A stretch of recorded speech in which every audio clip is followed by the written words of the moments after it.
প্রিয় ভাই বোনেরা, শহীদ রাষ্ট্রপতি আমাদের জিয়াউর রহমান আমাদেরকে বলেছেন দুস্থ মানুষের পাশে দাঁড়ানোর জন্য।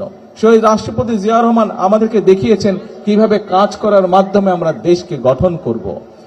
আমি আজকে এই এলাকায় যারা সচ্ছল ব্যক্তিবর্গ আছেন, আপনাদের কাছে আমি বিনীত অনুরোধ রাখতে চাই যে আসুন আমরা সকলে মিলে যদি শহীদ রাষ্ট্রপতি জিয়াউর রহমানের মানুষের পাশে দাঁড়ানোর যে শিক্ষা, সেই শিক্ষা যদি গ্রহণ করি, তাহলে পর্যায়ক্রমিকভাবে একসময় আমরা এই দেশ থেকে দুস্থ মানুষ বলতে যাদেরকে বোঝায় সেরকম মানুষের সংখ্যা অনেক আমরা কমিয়ে ফেলতে পারবো।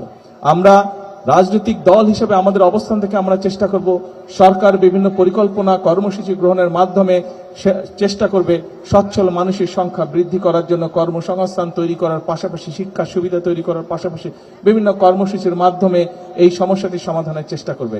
একই সাথে যদি এই দেশের নাগরিক হিসাবে, এই শহরের নাগরিক হিসাবে সচ্ছল ব্যক্তি যারা ব্যক্তিবর্গ আছেন তারাও যদি একইভাবে এগিয়ে আসেন, তাহলে আমরা দ্রুতই আমাদের এই দেশের ভাগ্যের পরিবর্তন করতে পারবো, দেশের মানুষের ভাগ্যের পরিবর্তন করতে পারবো। শহীদ রাষ্ট্রপতি জিয়াউর রহমান এই দেশের ভাগ্য এবং এই দেশের মানুষের ভাগ্যের পরিবর্তনের রাজনীতি শুরু করেছিলেন। প্রিয় ভাই বোনেরা, গত 12 ফেব্রুয়ারি নির্বাচনে আল্লাহর রহমতে বাংলাদেশের মানুষ বাংলাদেশ জাতীয়তাবাদী দলকে দেশ গঠনের দায়িত্ব দিয়েছে। আমি 12 তারিখে নির্বাচনের আগে যখন এই এলাকায় এসেছিলাম জনসভায়, নির্বাচনী জনসভায়, তখন আমি বলেছিলাম আমাদেরকে সহযোগিতা করুন, আমরা সরকার গঠনে সক্ষম হলে আমরা দেশ গঠনের কাজে ইনশাল্লাহ হাত দিব। সেই সুযোগ আমাদের কাছে এসেছে।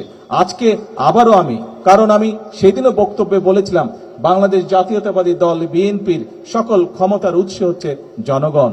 কাজেই সেই জনগণের সহযোগিতা যদি আমাদের সাথে থাকে, সেই জনগণের সাহায্য যদি আমাদের সাথে থাকে, সেই জনগণের সমর্থন যদি আমাদের সাথে থাকে, ইনশাল্লাহ বাংলাদেশ জাতীয়তাবাদী দল ধীরে ধীরে বাংলাদেশের মানুষের এবং এই দেশের ভাগ্যের পরিবর্তন করতে পারবে।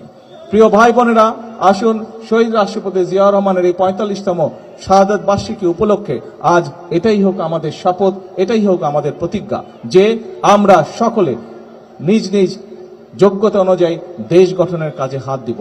বাংলাদেশের 20 কোটি মানুষের 40 কোটি হাতকে আমরা শ্রমিকের হাতে রূপান্তরিত করব এবং এর মাধ্যমে আমরা দেশের মানুষের ভাগ্যের পরিবর্তন করব ইনশাআল্লাহ, দেশের ভাগ্যের পরিবর্তন করব ইনশাআল্লাহ। যেই দেশকে নিয়ে আমরা গৌরব করতে পারি, এইরকম একটি দেশ ইনশাআল্লাহ আমরা গড়ে তুলতে সক্ষম হব।